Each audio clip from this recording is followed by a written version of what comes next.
అందరికీ నమస్కారం.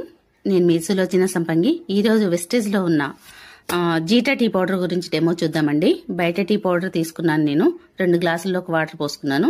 అలాగే మన జీటా టీ పౌడర్ కూడా తీసుకున్నాను, వెస్టేజ్ జీటా టీ పౌడర్. దానిలో బయట దొరికే టీ పౌడర్ వేస్తున్నాను, బ్రాండ్స్ చెప్పడం ఎందుకండి, దానికోసం 1 స్పూన్ వేస్తున్నాను.